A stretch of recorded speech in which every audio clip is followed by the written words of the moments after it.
Bienvenidos a esta tercera entrega del módulo 3, Conceptos de seguridad en redes, donde vamos a seguir comentando este módulo eh, correspondiente al CCNA3 ENSA. Entonces, en este módulo vamos a seguir abordando, en este caso, los puntos relacionados con los agentes de amenaza que explotan los servicios IP. También vamos a hablar de las mejores prácticas para proteger una red y también vamos a hacer referencia a la criptografía utilizada para proteger los datos en tránsito. Entonces vamos a proceder y a continuar con comentando pues acerca de este módulo 3. Entonces nos vamos a ir a la sección donde habíamos quedado y donde habíamos abordado pues ya en las entregas anteriores todo lo correspondiente a los tipos de atacantes, los tipos de ataques, los tipos de malware que pueden afectar nuestras infraestructuras de redes. eh, y pues vamos a continuar con la sección donde se aborda lo relacionado pues a las amenazas que pueden afectar los servicios IP. Entonces vamos a estar hablando de cómo pueden los atacantes aprovechar las vulnerabilidades que presentan pues los servicios IP. Entonces hablemos de ARP. En, en el CCNA2 abordábamos cómo proteger nuestras infraestructuras LAN a nivel de switching para protegernos de las vulnerabilidades con respecto al uso del protocolo ARP. Sabemos que en IPv4 ARP es esencial para que se pueda dar la resolución de dirección IPv4 a dirección MAC, que es información que se debe completar en el proceso de encapsulamiento para que pueda haber una comunicación de, de destino a destino. Entonces sabemos que pues ARP tiene su función relevante para que pueda haber pues ese intercambio de información. Pero también abordábamos que este es un protocolo que tiene vulnerabilidades que pueden aprovechar los atacantes. Entonces los hosts transmiten una solicitud de ARP a otros hosts del segmento para determinar la dirección MAC de un host con una dirección IP específica. El host con la dirección IP que coincide con la de la solicitud de ARP envía una respuesta de ARP.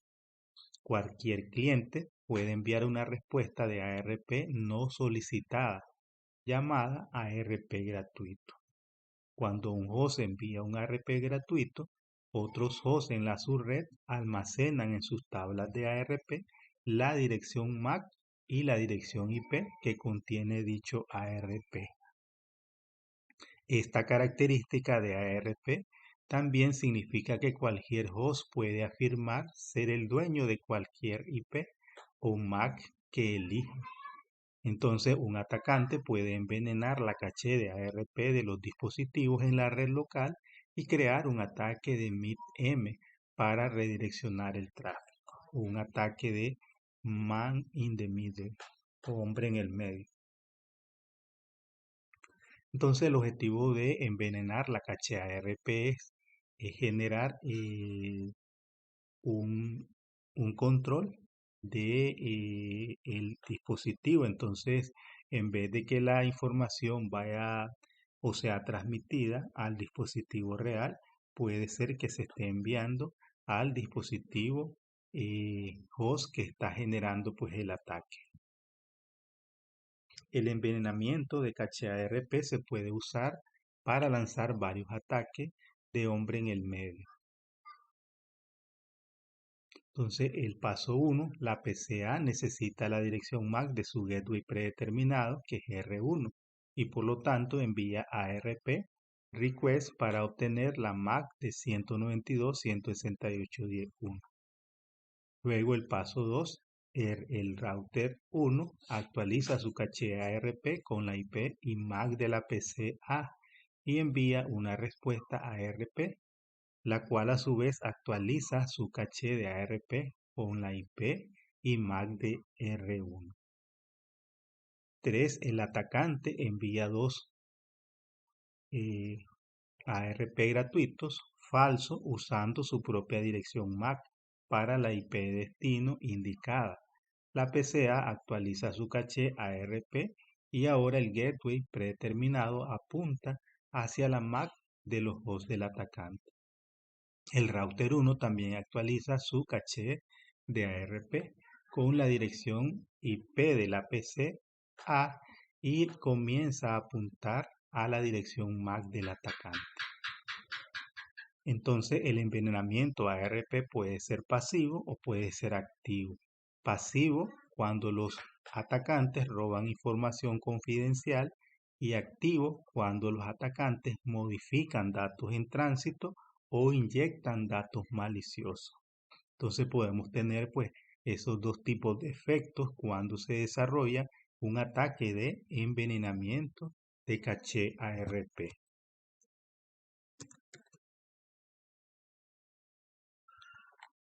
Entonces todo equipo pues tiene su caché ARP.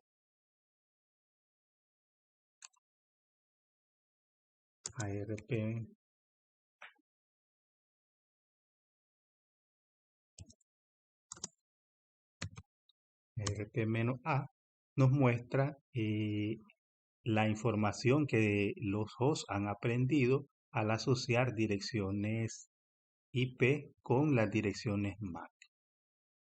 Entonces los hosts cuando envían ARP gratuitos, entonces pueden hacer que un host almacene en su caché ARP direcciones IP falsas, de tal manera que ellos puedan usar esa dirección falsa como forma de redirección de tráfico. Y ahí donde pueden hacer un tráfico activo o un tráfico pasivo para borrar información o simplemente pues para ver información confidencial.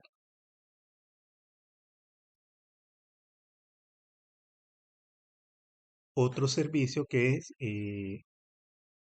usamos muy frecuentemente es el servicio de DNS. También los atacantes pueden hacer uso del servicio de DNS para concretar ataques a nuestras infraestructuras de red. El protocolo de servicio de nombres de dominio, DNS, define un servicio automatizado que coincide con los nombres de recursos como www.cisco.com con su dirección de red numérica, ya sea dirección IPv4 o IPv6. Esto incluye el formato para las consultas, respuestas y datos y usa registros de recursos ARP para identificar el tipo de respuesta de DNS. La protección de DNS suele pasarse por alto, sin embargo es fundamental para el funcionamiento de una red y debe protegerse correctamente. Los ataques de DNS incluyen los siguientes: ataques de resolución abierta de DNS, ataques sigilosos de DNS, ataques de dominios de domain shadowing de DNS y ataques de tunelización de DNS. En el caso de los ataques de resolución abierta de DNS, el DNS responde las consultas de clientes fuera de su dominio administrativo. Por lo tanto, son vulnerables a múltiples actividades maliciosas que se describen pues en esta tabla. Entonces, el DNS generalmente es un servicio que está de cara a Internet y este pues tiene que resolver las consultas de los clientes para poder determinar las direcciones IP que se van a utilizar en los procesos de comunicaciones. Entonces, dentro de las vulnerabilidades de la resolución de DNS tenemos los ataques de envenenamiento de caché de DNS. Los atacantes envían registros de recursos falsificados a un DNS resolver para redirigir a los usuarios de sitios legítimos a sitios maliciosos. Estos ataques se pueden utilizar para informar a la resolución de DNS que utilice un servidor de nombre malicioso que proporciona información del registro de recursos para actividades maliciosas.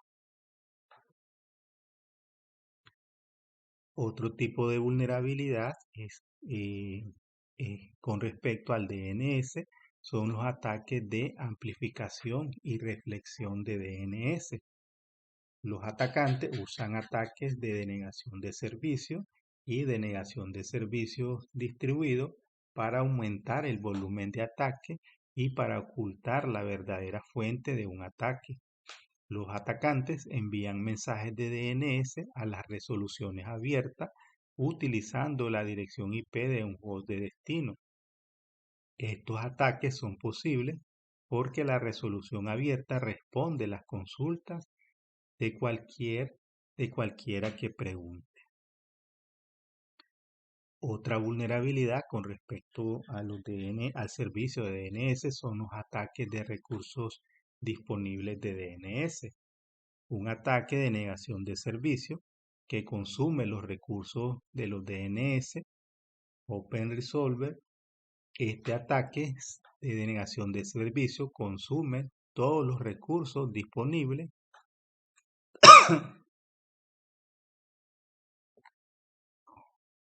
Este ataque de denegación de servicio consume todos los recursos disponibles para afectar negativamente las operaciones de la resolución de DNS abierta. El, el impacto de este ataque de negación de servicio puede requerir el reinicio de la resolución de DNS abierta o la interrupción y el reinicio de los servicios. Entonces puede que exista algún tipo de herramienta donde se soliciten consultas de resolución de DNS y que los servidores de DNS pues, puedan verse afectados al momento de recibir tantas consultas que puedan desencadenar en un ataque de negación de servicio o de negación de servicios distribuidos.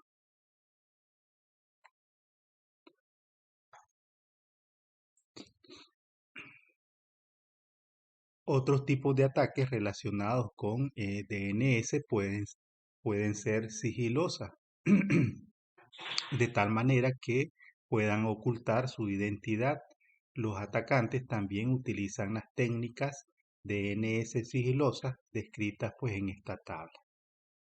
Tenemos el flujo rápido, donde los atacantes utilizan esta técnica para ocultar sus sitios de entrega de phishing y malware en una red de host DNS atacados que cambian rápidamente. Las direcciones IP de DNS cambian constantemente en apenas pues minutos. Y a menudo los botnet emplean técnicas de flujo rápido para ocultar con eficacia servidores maliciosos y evitar su detección.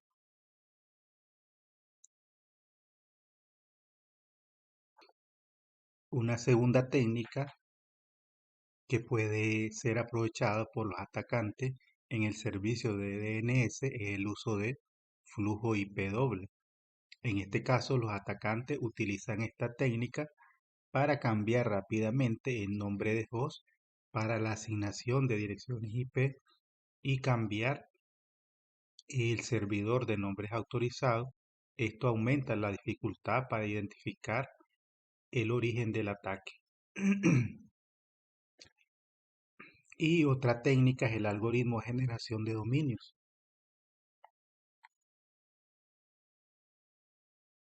La tercera técnica que pueden emplear los atacantes con respecto al servicio de DNS es el algoritmo de generación de dominio, donde los atacantes utilizan esta técnica en malware para generar aleatoriamente nombres de dominios que puedan utilizarse como puntos de encuentro de sus servicios de comando y control CIC. En el curso de ciberseguridad se explica pues un poco más detallada todo lo relacionado a estos tipos de ataques que pueden generar los atacantes para aprovechar las diferentes vulnerabilidades que puedan tener los servicios IP, incluyendo pues los ataques que están enfocados en el uso del servicio de resolución de nombres o DNS. Otro tipo de ataques son los ataques relacionados con el domain shadow de DNS. El domain shadowing implica que el atacante reúna credenciales de la cuenta de dominio para crear silenciosamente pues múltiples dominios para usar durante los ataques. Estos subdominios generalmente apuntan a servidores maliciosos sin alertar al propietario real del dominio principal. Entonces, generalmente, en este caso, pues lo que tratan es de engañar, eh, haciendo pasar por dominios verdaderos, dominios falsos.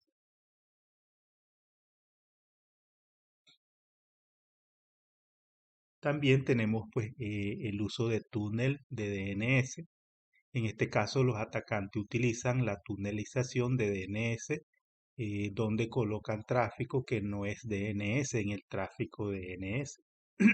Este método a menudo evita las soluciones de seguridad cuando un atacante desea comunicarse con bots dentro de una red protegida o extraer datos de la organización.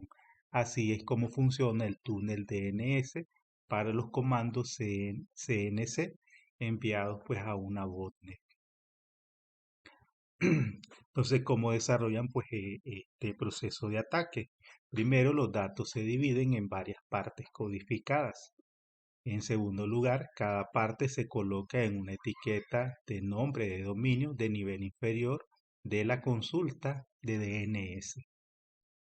En tercer lugar, dado que no hay ninguna respuesta del DNS local o en la red para la consulta, la solicitud se envía a los servidores DNS recursivos del ISP. Y en cuarto lugar, el servicio de DNS recursivo reenvía la consulta al servidor de nombre autorizado del atacante. Y el paso 5, el proceso se repite hasta que se envían todas las consultas que contienen las partes. Cuando el servidor de nombre autorizado del atacante recibe las consultas de DNS, todos los dispositivos infectados envían la respuesta para cada consulta de DNS, las cuales contienen los comandos de CNC encapsulados y codificados. El malware en el host atacado vuelve a combinar las partes y ejecuta los comandos ocultos dentro del registro de DNS. Para detener el túnel DNS, el administrador de la red debe usar un filtro que inspeccione el tráfico DNS. Se debe prestar especial atención a las consultas DNS que son más largas de lo normal o las que tienen pues un nombre de dominio sospechoso. Entonces todo esto pues debe ser analizado por equipos especializados. Hay hay aplicaciones que están enfocadas eh, directamente en lo que es la seguridad con respecto pues a lo que tiene que ver con la resolución de nombres, puesto que sabemos que existe estas formas de ataques que pueden aprovechar el servicio de resolución de nombres de direcciones. Otro servicio de servicios de IP que puede ser aprovechado es el uso de DHCP. Los servidores de DHCP proporcionan dinámicamente información de configuraciones de IP a los clientes. En esta figura podemos ver cómo un cliente, cuando necesita una dirección IP, envía un broadcast, un mensaje de broadcast que se conoce como DHCP Discover. Si existe un servidor dentro de la red, entonces el servidor DHCP va a responder con una oferta de DHCP hacia el cliente que generó esta solicitud.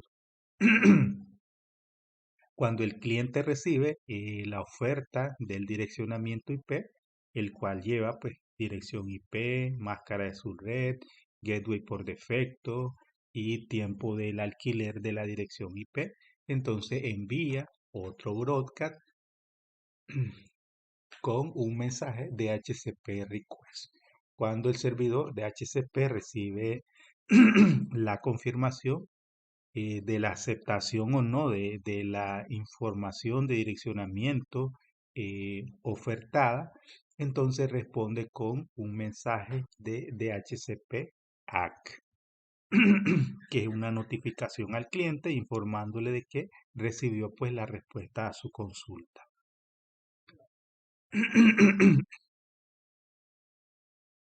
Entonces, esa es la forma en que opera el servicio de direccionamiento de DHCP.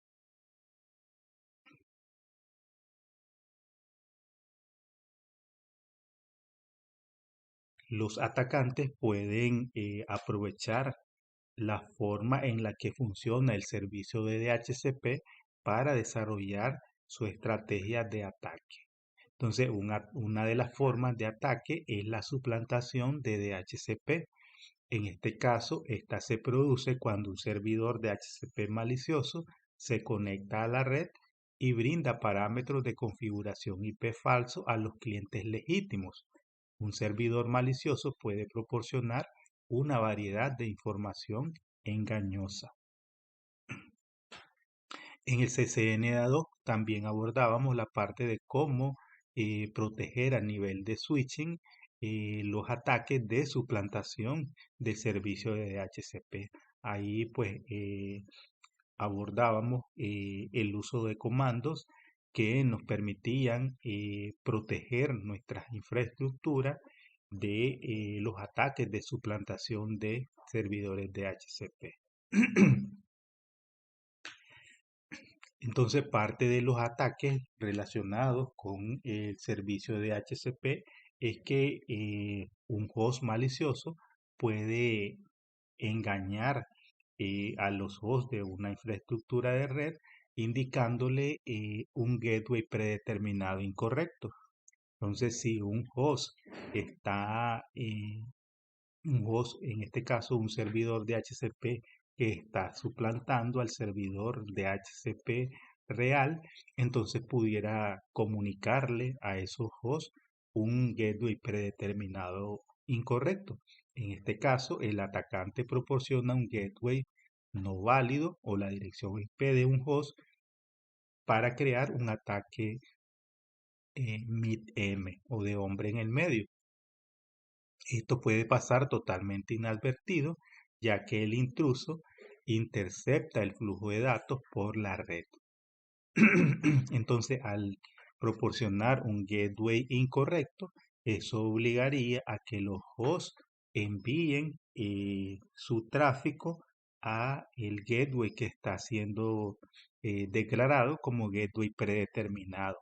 En este caso, pues ese equipo pudiera estar capturando tráfico de los usuarios eh, para robar información o para dañar información. También puede proporcionar un servidor DNS incorrecto. El atacante proporciona una dirección de servidor DNS incorrecto que dirige al usuario a un sitio web malicioso. Y también se puede proporcionar dirección IP incorrecta. En este caso, el atacante proporciona una dirección IP no válida, una dirección IP de puerta de enlace predeterminada no válida o ambas. Luego, el atacante o el agente de amenaza crea un ataque de denegación de servicio en el cliente DHCP. De tal forma que al asignarle direccionamiento IP incorrecto, entonces el host va a quedar incomunicado. Entonces, esos son ataques que están relacionados con el uso de servidores de DHCP. Entonces, por lo tanto, se tienen que tomar las medidas correspondientes a nivel de switching. En el CCNA2, pues abordábamos esta parte de cómo protegernos al menos de la suplantación o de los ataques de suplantación de DHCP. Entonces pueden ir a ver pues el video que ya está disponible con respecto pues a la seguridad a nivel de switching, la configuración de seguridad a nivel de puertos de switching.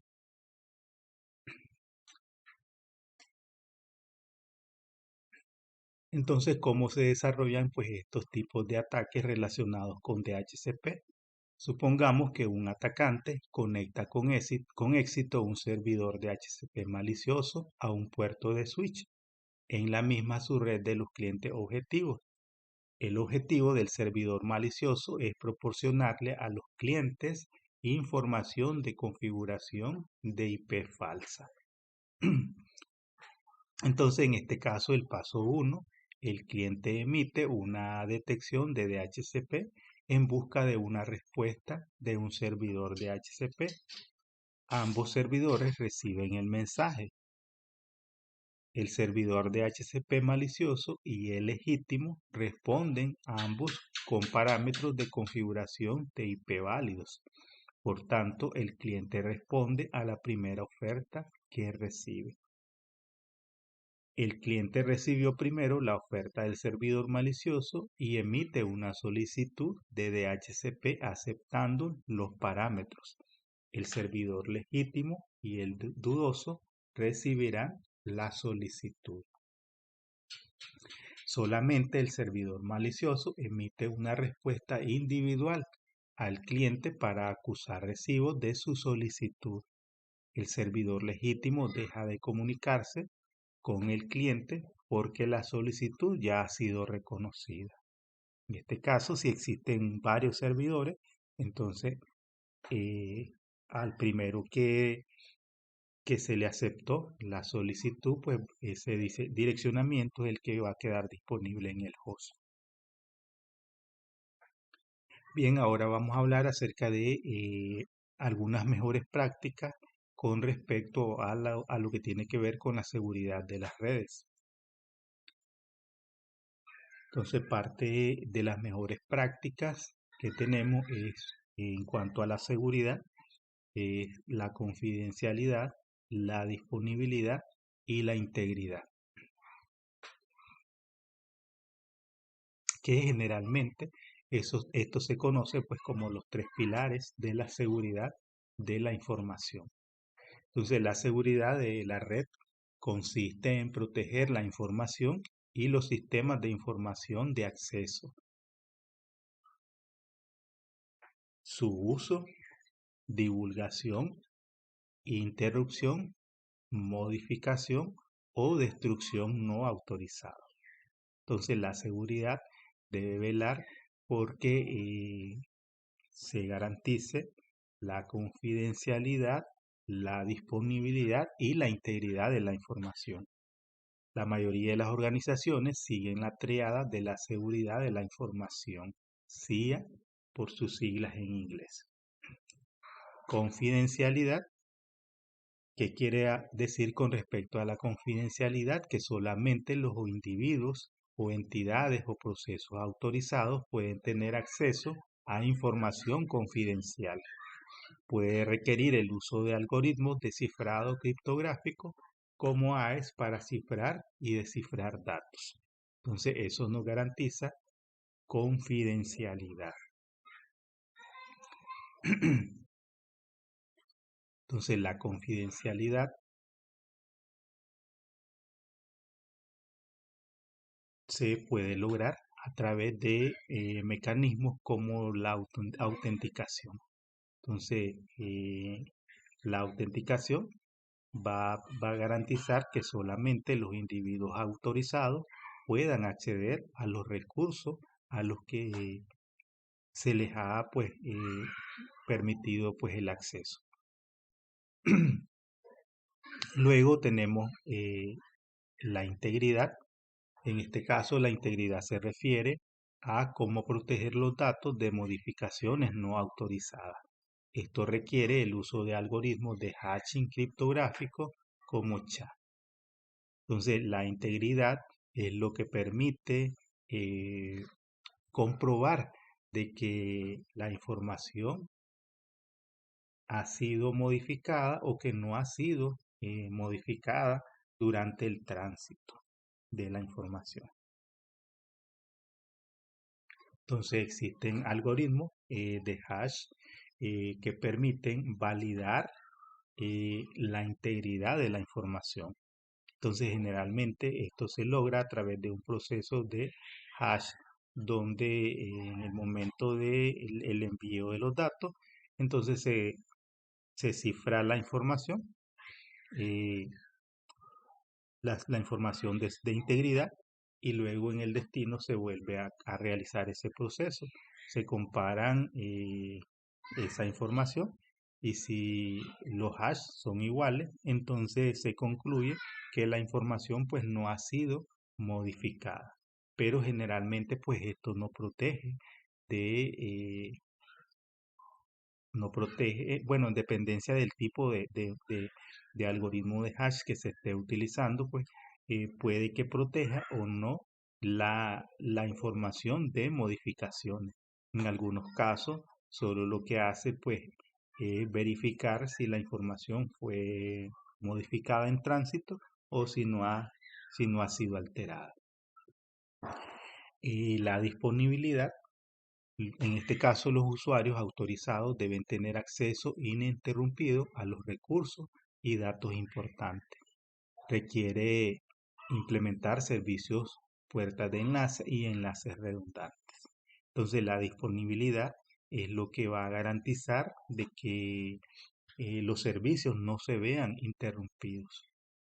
Entonces, ¿de qué manera se puede lograr disponibilidad?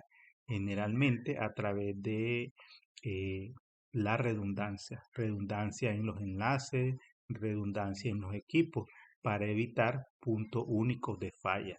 Entonces, se debe garantizar redundancia en aquellos puntos críticos en los que a través de un fallo pueda pues interrumpir los servicios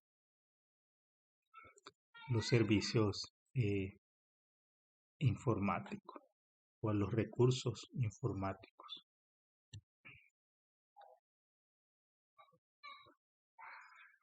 Otra mejor práctica en la parte de la seguridad es la implementación de un mecanismo de seguridad que tenga un enfoque de defensa en profundidad para garantizar comunicaciones seguras en redes públicas y privadas.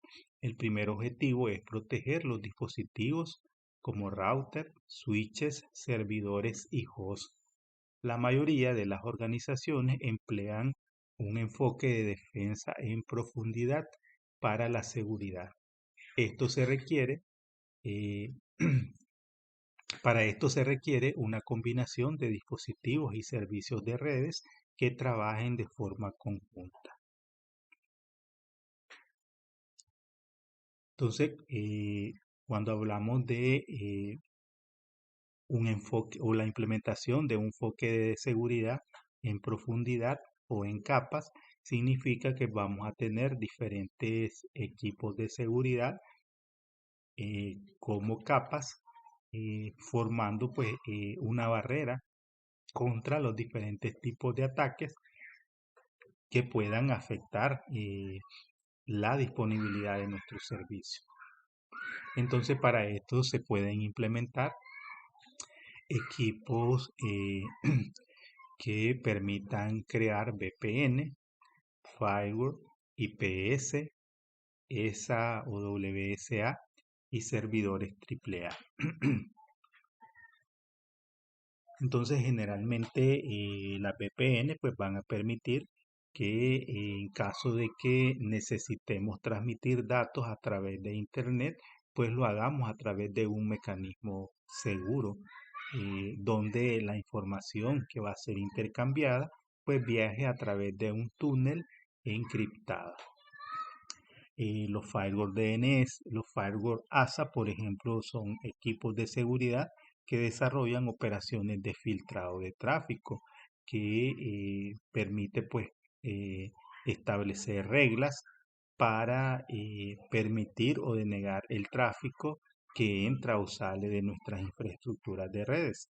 Los IPS son equipos de seguridad que son firewall y además eh, equipos de análisis de tráfico malicioso que pueden pues estar detectando ataques a través del uso de firmas.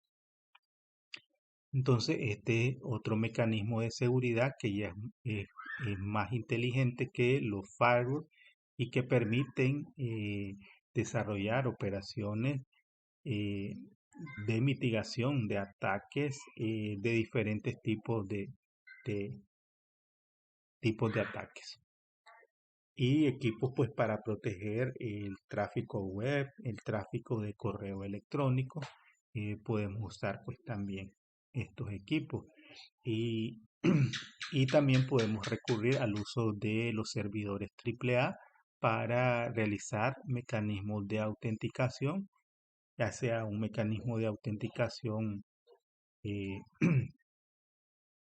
eh, puede ser a través de usuario y contraseña o puede ser a través de un mecanismo de autenticación biométrico que permita pues controlar de manera segura quienes acceden a los diferentes recursos que están disponibles dentro de la infraestructura de red. Entonces todos los dispositivos de red, incluyendo el router y los switches, pueden ser fortalecidos.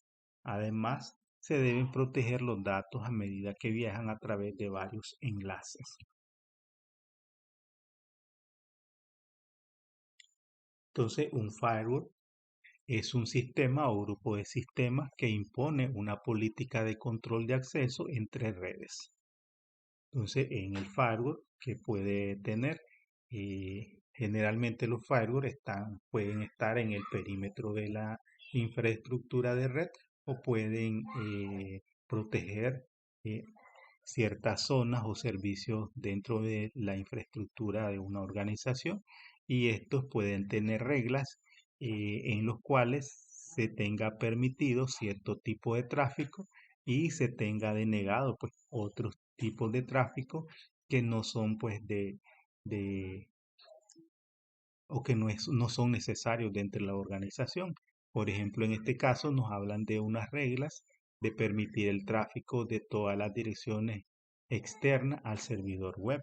Obviamente es un servidor que tiene una página web, por ejemplo, y que necesitamos que cualquiera pueda accederla. Permitir el tráfico al servidor FTP, permitir el tráfico al servidor SMTP y permitir el tráfico al servidor IMAP interno.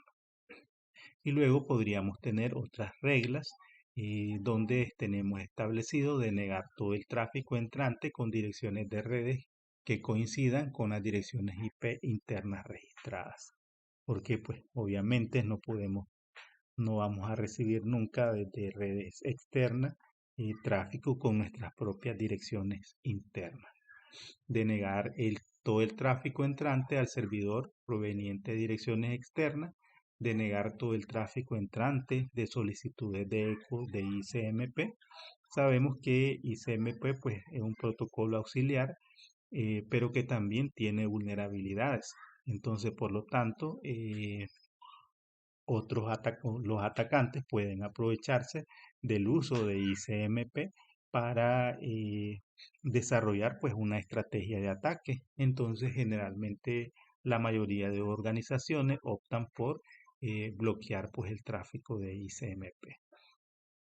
Denegar todas las consultas entrantes de el servidor de control de dominio, el Active Directory, denegar todas las consultas de tráfico entrante al servidor MySQL, denegar todas las difusiones locales en dominios DMS.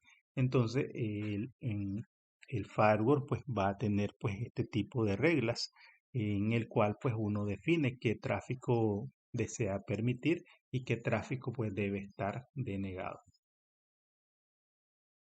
En el caso de los IPS, para defenderse de los ataques rápidos y cambiantes, se podrían necesitar sistemas rentables de detección y prevención integrados en los puertos de entrada y de salida de la red. Las tecnologías de IDS e IPS comparten varias características. Ambas tecnologías se implementan como sensores. Un sensor IDS o IPS puede adoptar la forma de varios dispositivos diferentes. Un router configurado con el software IPS de Cisco iOS. Un dispositivo diseñado específicamente para proporcionar servicios de IDS o IPS exclusivos. Un módulo de red instalado en un dispositivo de seguridad adaptable, ASA, o un switch o un router. Entonces, generalmente podemos tener, pues, dentro del mismo dispositivo, eh, por ejemplo, en un router pudiéramos incluir, pues, algún módulo de IPS que nos ayude, pues, a proteger nuestras infraestructuras de redes de ataques, pues, ya cara- con técnicas o características, pues, más sofisticadas. Entonces, tanto el IDS como el IPS, estos trabajan identificando patrones en el tráfico de la red, utilizando un conjunto de reglas llamadas firmas para detectar actividades maliciosas. Las tecnologías de IDS e IPS pueden detectar patrones de firma atómica eh, o patrones de firmas compuestas. Entonces, estos ya son equipos especializados que permiten proteger nuestras infraestructuras de redes. Entonces, en general, las infraestructuras bien establecidas, pues ya incluyen, además de firewall, también equipo IPS. Entonces, por eso es que hablamos, pues, de una implementación de seguridad basado en profundidad o en capas. Entonces, generalmente, pues si un atacante logra pasar el firewall, entonces puede encontrar una segunda capa de seguridad que pudiera ser pues un IPS o viceversa. Primero el IPS, luego el firewall, como capas de seguridad que van a contrarrestar cualquier ataque. Entonces, pues una red que solamente tiene un firewall como mecanismo de protección, entonces va a estar menos protegida de una infraestructura de red que tiene, pues, además de un firewall, pues también un IPS. Entonces, en este caso, pues, disminuyen las probabilidades de que los ataques se concreten, puesto que tendrían que vulnerar, pues, dos tipos de equipos de seguridad para poder concretar pues su ataque. Entonces en esta figura podemos ver cómo un IPS maneja el tráfico denegado. En este caso el atacante envía un paquete destinado a la computadora portátil objetivo. Cuando el IPS pues intercepta el tráfico, lo evalúa contra las amenazas conocidas y las políticas configuradas.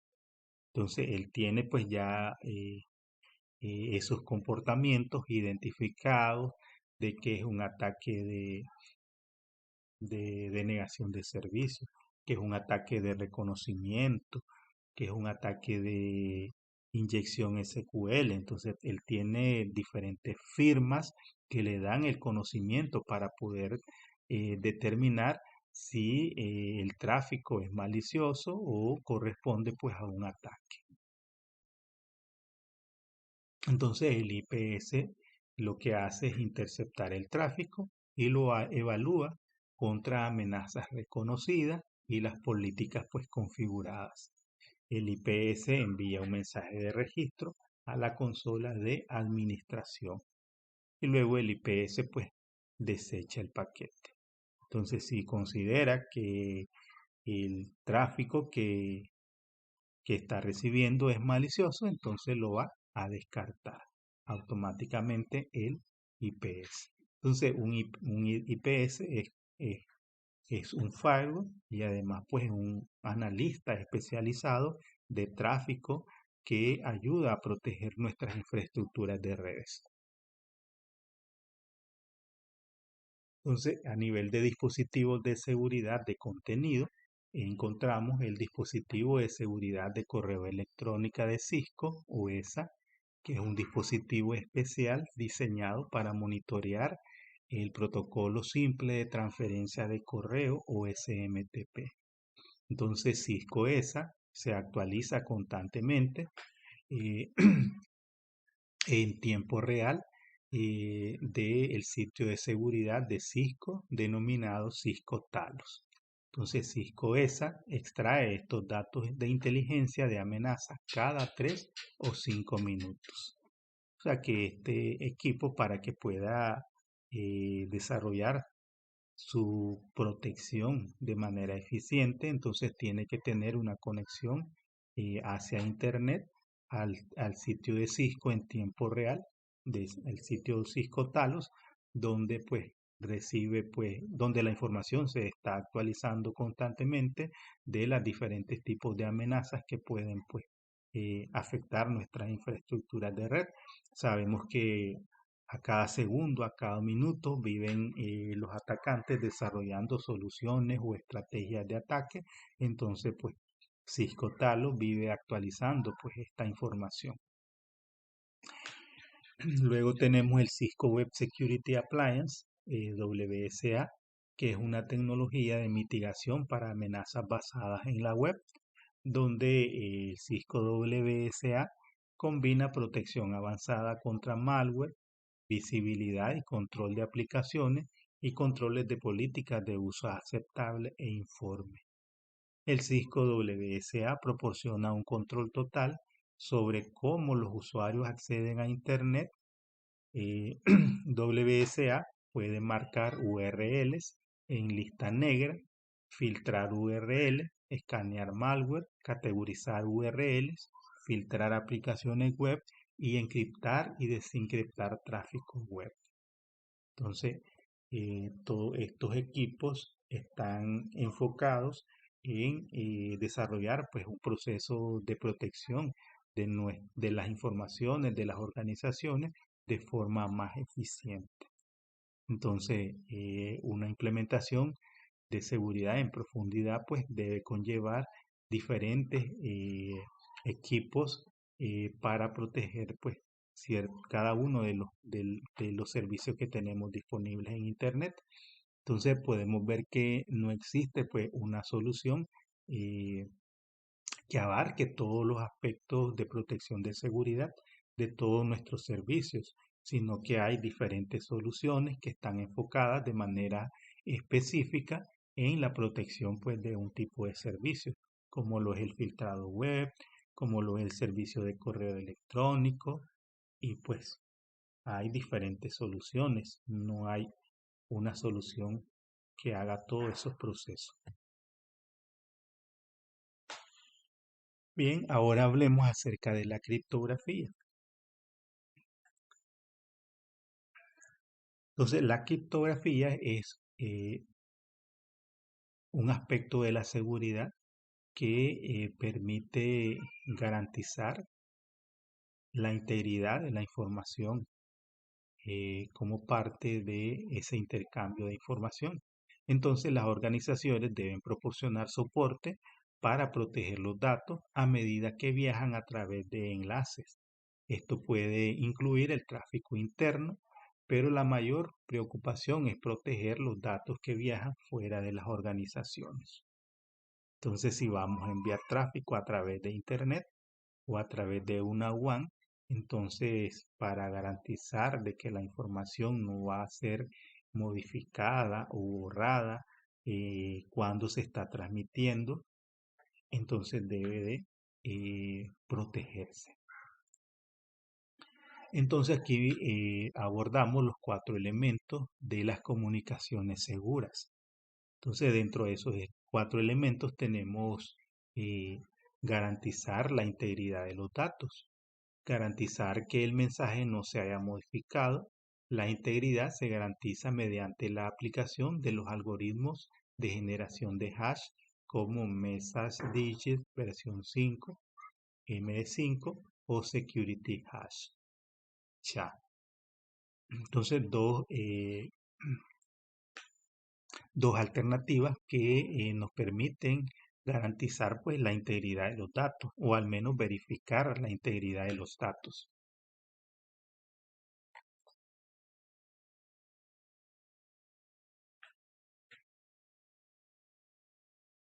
Entonces, generalmente estos algoritmos de hash lo que hacen pues es proteger, eh, al menos validar más bien que la información pues no ha sido modificada al momento de la transmisión a través de una red o al momento en que viajan a través de una red. La autenticación de origen garantiza que el mensaje no sea falso y que provenga de alguien que dice ser. Muchas redes modernas garantizan la autenticación con protocolos como el algoritmo, como el código de autenticación de mensaje de hash, HMAC, Hash Message Authentication Code, HMAC. Entonces, la autenticación de origen es para garantizar de que se está recibiendo la información de alguien que está autorizado para hacer el envío de esa información. Eso es lo que se trata de verificar en una comunicación segura con el uso de autenticación de origen. La confidencialidad de los datos. Esta garantiza que solamente los usuarios autorizados puedan leer el mensaje. La confidencialidad de los datos se implementa utilizando algoritmos de encriptación simétrica y asimétrica. Entonces hay dos mecanismos, la encriptación simétrica y la encriptación asimétrica. La imposibilidad de negación de datos o el no repudio. Este garantiza que el remitente no pueda negar ni refutar la validez de un mensaje enviado. La imposibilidad de negación se basa en el hecho de que solamente el remitente tiene características únicas o una firma de cómo tratar el mensaje. Entonces la criptografía puede usarse en cualquier lugar donde haya comunicación. Entonces a través de el no repudio, entonces se trata de garantizar de que a alguien pues no se pueda negar de haber enviado la información.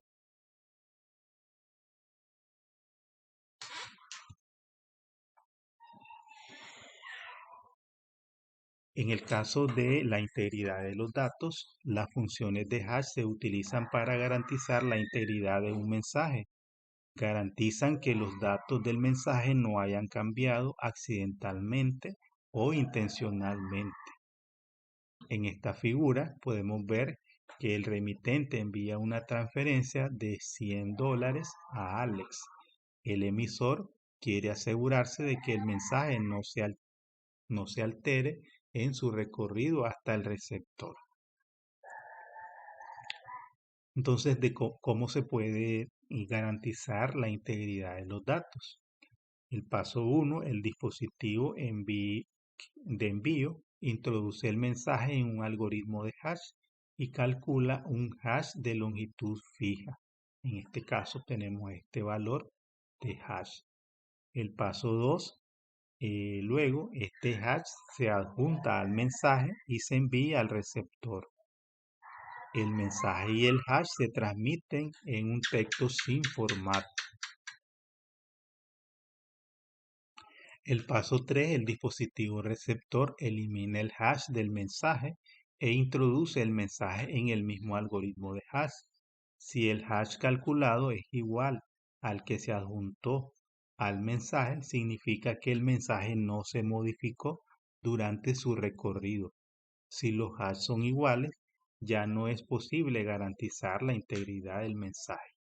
Perdón, si los hash no son iguales, esto quiere decir pues que la información ha sido modificada y pues no se garantiza la integridad del mensaje.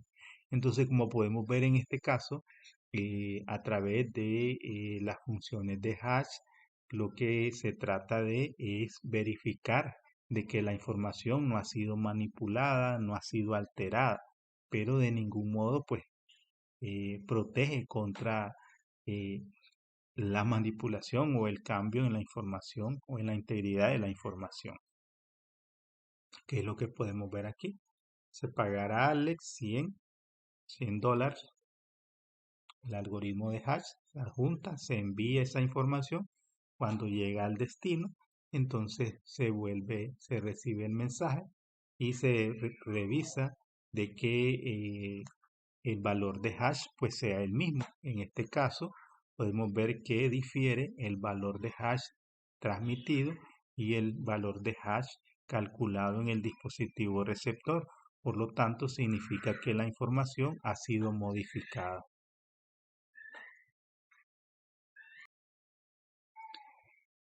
Bien, en esta parte tenemos algunas funciones de hash. Existen tres funciones de hash muy conocidas. Tenemos MD5 con longitudes de 128 bits. MD5 es una función unidireccional que genera un mensaje de hash de 128 bits. MD5 es un algoritmo heredado que solo debe usarse cuando no hay pues mejores alternativas disponibles. Entonces lo que debemos usar actualmente pues debe ser al menos SHA-2 en lugar de MD5, porque MD5 pues pronto va a ser descontinuado y ya no se considera pues un algoritmo de hash pues eh, seguro. SHA, tenemos SHA-1 que es muy similar a las funciones de hash de MD5. SHA-1 crea un mensaje de hash de 160 bits y es un poco más lento que MD5. SHA-1 tiene defectos conocidos y es un algoritmo obsoleto. Entonces lo que debemos usar pues es SHA-2 cuando sea posible. SHA-2 incluye algoritmos de 224 bits, 256 bits, 384 bits y SHA-512. En el caso de SHA de 256, 384 y 512 son los algoritmos de última generación y deben utilizarse siempre que sea posible. Entonces, mientras que el hash se pueda utilizar para detectar modificaciones accidentales, no brinda protección contra los cambios deliberados. Esto significa que cualquier persona puede calcular un hash para los datos siempre y cuando tenga la función de hash correcta. Por lo tanto, el hash es vulnerable a los ataques de hombre en el medio y no proporciona seguridad de datos transmitidos. O sea, SHA lo único que hace es pues comprobar de que la información no no se haya modificado, que no haya sido alterada, pero no protege pues la información de, de cambios. La autenticación del origen. Para agregar autenticación al control de integridad se usa un código de autenticación de mensaje hash con clave HMAC. Un HMAC se calcula utilizando cualquier algoritmo criptográfico que combine una función hash criptográfico con una clave secreta. Solo las partes que tienen acceso a esa clave secreta pueden calcular el compendio de una función de HMAC. Esta característica derrota los ataques de hombre en el medio y proporciona autenticación del origen de los datos. Entonces, en este caso, pues, eh, la información transmitida se encripta con una clave secreta. Se le aplica un algoritmo de hash, que en este caso, pues a través de HMAC se calcula el valor del cifrado y luego, pues, si el HMAC generado coincide con el HMAC enviado, entonces se ha verificado la integridad y la autenticación. Si no coinciden, descartan el mensaje. Entonces, en este caso, pues se valida el origen de la transmisión como elemento de seguridad para aceptar o denegar la información enviada. La confidencialidad de datos. Hay dos clases de encriptación utilizadas para brindar confidencialidad de los datos. Estas dos clases se diferencian en cómo se utilizan las claves. Los algoritmos de cifrado simétricos como DS, triple DS y el estándar de cifrado avanzado AES se basan en la premisa de que cada parte que se comunica conoce la clave precompartida. La confidencialidad también se puede garantizar utilizando algoritmos asimétricos como River-Shamir y Adlemar o RSA y las infraestructuras de clave pública PKI. Entonces, generalmente nosotros en los procesos de, de encriptación de tráfico a través de SSH, por ejemplo, generalmente utilizamos pues RSA como forma de, de garantizar pues confidencialidad. Entonces aquí podemos ver pues cada uno de los métodos de encriptación. Entonces en la encriptación simétrica se utiliza la misma clave para encriptar y desencriptar los datos. Las longitudes de clave son cortas que van de 40 bits a 256 bits. Es más rápido que la encriptación asimétrica y suele usarse para encriptar datos masivos como el tráfico de la VPN. Entonces ahí empleamos pues un cifrado simétrico donde pues ambos puntos que están intercambiando información conocen la clave y se utiliza pues la misma clave para encriptar y desencriptar los datos. Es una clave precompartida. En el caso de la encriptación asimétrica, se utilizan claves diferentes, una clave para encriptar y una clave para desencriptar los datos. Las longitudes de clave son largas, de 512 bits a 4096 bits, y exigen más recursos informáticos para las tareas, por lo tanto es más lenta que la encriptación simétrica. Suele usarse para las transacciones de datos rápidos como HTTPS cuando accede pues a datos bancarios. En el cifrado simétrico, los algoritmos simétricos utilizan la misma clave precompartida, también llamada una clave secreta, para encriptar y desencriptar datos. Antes de que ocurra cualquier comunicación encriptada, el emisor y el receptor conocen la clave precompartida. Los algoritmos simétricos cifrados se usan normalmente con el tráfico de VPN porque utilizan menos recursos de CPU que los algoritmos de encriptación asimétrica. Más adelante estaremos haciendo una demostración práctica de cómo configurar una VPN sitio a sitio. Ahí vamos a ver pues el uso eh, de, de una clave precompartida o una clave simétrica. El uso de una clave simétrica para encriptar el tráfico que va a ser enviado a través del túnel VPN. Al utilizar algoritmos de encriptación simétrica, mientras más larga sea la clave, más tiempo demorará alguien en descubrirla. Para garantizar que la encriptación sea segura, se recomienda una longitud mínima de clave de 128 bits. Entonces tenemos el mensaje y el mensaje se encripta utilizando pues una llave.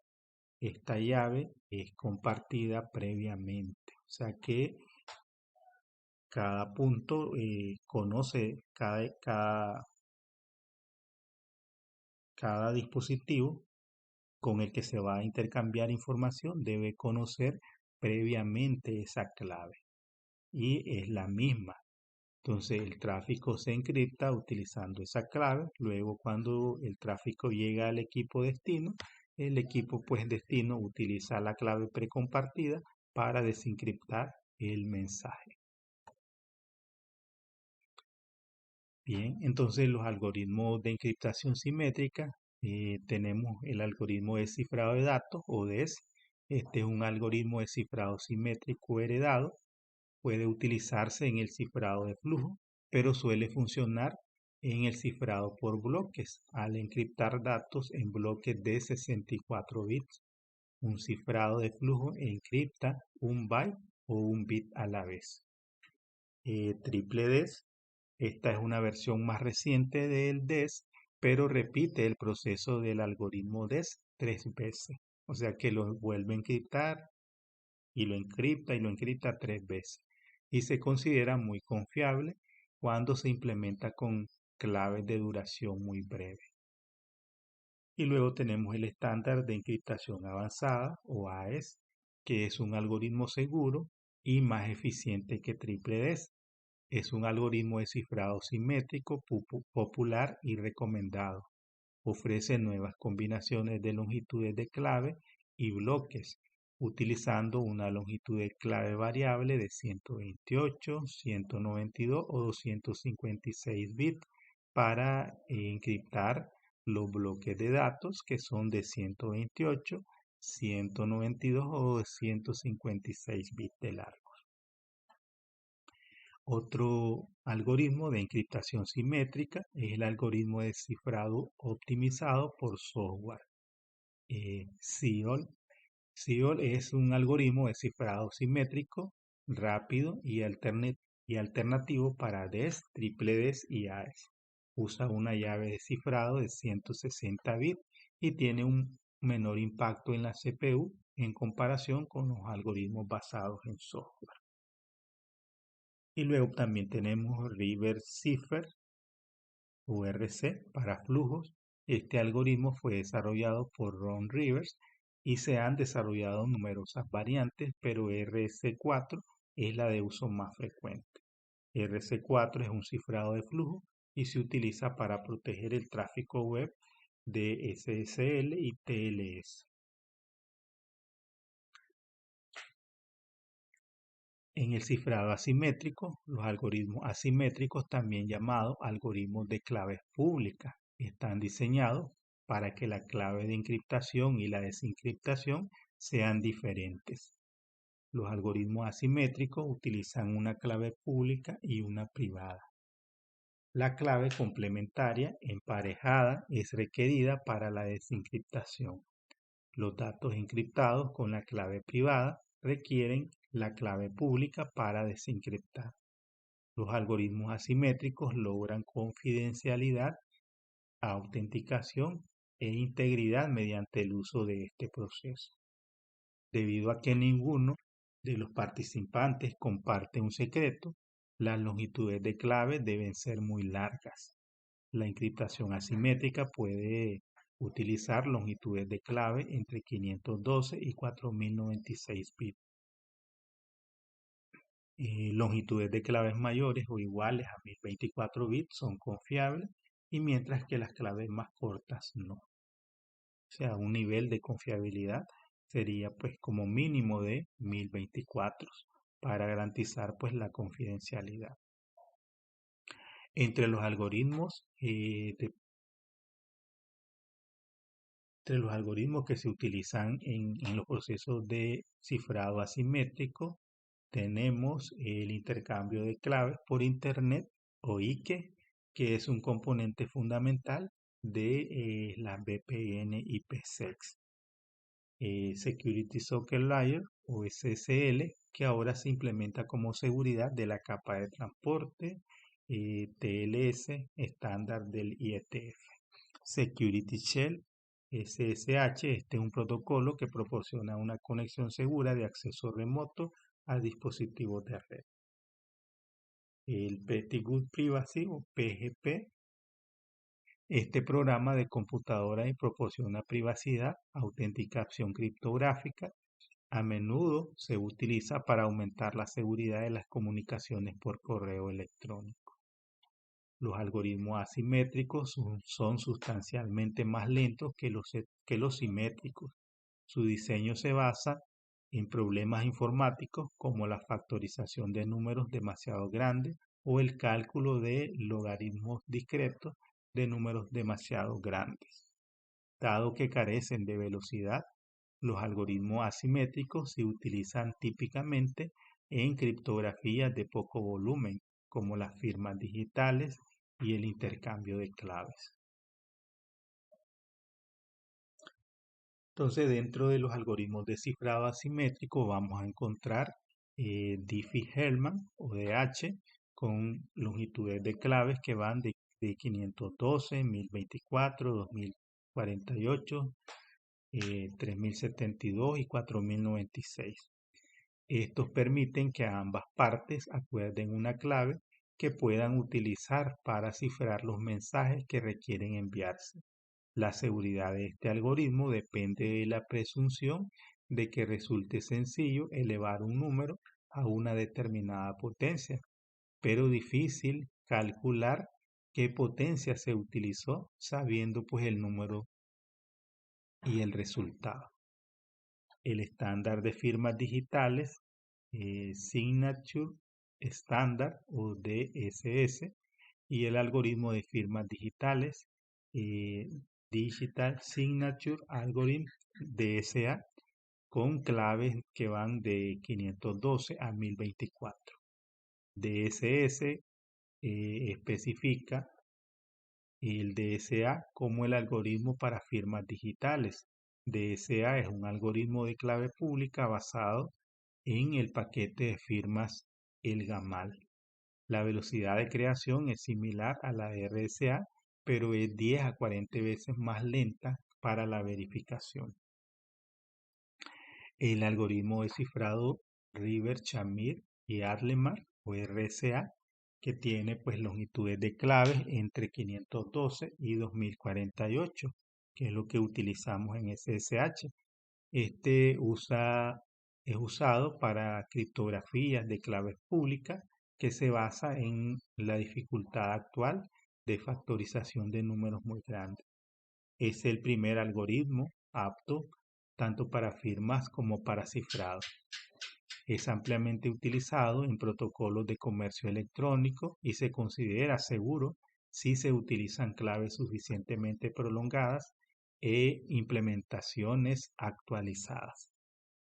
El GAMAL con claves de 512 a 1024, usado para criptografía de claves públicas, está basado en el acuerdo de claves de Diffie-Hellman. Una de las desventajas del sistema El GAMAL es que el mensaje cifrado se vuelve muy grande y es aproximadamente pues el doble del tamaño original. Por ello se utiliza con mensajes pequeños como claves secretas. Y las técnicas de curva elíptica con longitudes de clave de 160. Se puede utilizar para adaptar muchos algoritmos de cifrado como Diffie-Hellman o el GAMAL. Entonces la principal ventaja pues el uso de claves pequeñas para los procesos de cifrado. Entonces Diffie-Hellman es el algoritmo matemático asimétrico que permite que las computadoras generen una clave secreta, idéntica, compartida, sin antes haberse comunicado. El emisor y el receptor nunca intercambian realmente la nueva clave compartida. Estos son tres ejemplos de casos en los que el algoritmo DH se puede utilizar. en el intercambio de datos, en una VPN con IPsec, en la encriptación de datos que se envían a través de Internet usando SSL o TLS y en el intercambio de datos a través de una sesión SSH. La seguridad de DH utiliza números increíblemente grandes en sus cálculos.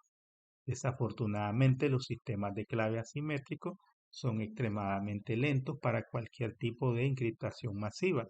Por esto es común encriptar la mayor parte del tráfico utilizando pues un algoritmo simétrico como TripleDES o AES y dejar algoritmos de H para crear claves que serán utilizadas por algoritmos de encriptación. Diffie-Hellman. ¿Cómo funciona Diffie-Hellman? Los colores en la figura se utilizarán en lugar de números para simplificar el proceso de acuerdo de claves de algoritmos de H. El intercambio de claves de algoritmo de H comienza con Alice y Bob eligiendo arbitrariamente un color en común que no tienen que mantener en secreto. El color acordado en nuestro ejemplo es el amarillo. Entonces, en este caso, pues tanto Alice y Bob conocen pues el color seleccionado. Luego Alice y Bob seleccionan un color secreto, cada uno. Alice elige rojo y Bob azul. Nunca compartirán estos colores secretos con nadie. El color secreto se representa la clave privada secreta que cada participante eligió. Ahora Alice y Bob mezclan el color común compartido, que es el amarillo, con su color secreto respectivo para generar un color privado. Por lo tanto, Alice mezcla el amarillo con el rojo para obtener el anaranjado como color privado. Bob mezcla el amarillo y el azul para obtener verde como color privado.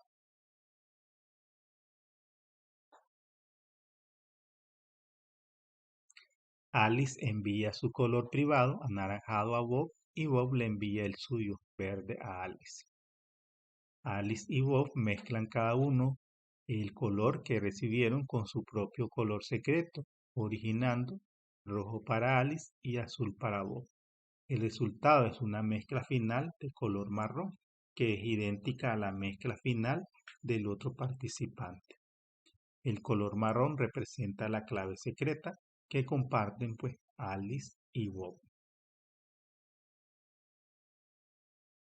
Bien, con esto finalizamos pues los comentarios del módulo 3, donde abordamos diferentes conceptos relacionados a la seguridad desde el uso pues de lo que tiene que ver con los diferentes tipos de atacantes, los diferentes tipos de hackers, de sombrero negro, sombrero blanco, sombrero gris, las diferentes técnicas de ataque, las vulnerabilidades con respecto a los servicios y protocolos que utilizamos a través de el intercambio de tráfico con,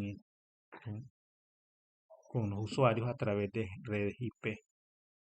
Entonces espero pues que eh, pueda ser de ayuda este repaso con respecto al módulo 3, donde abordamos pues diferentes elementos de seguridad.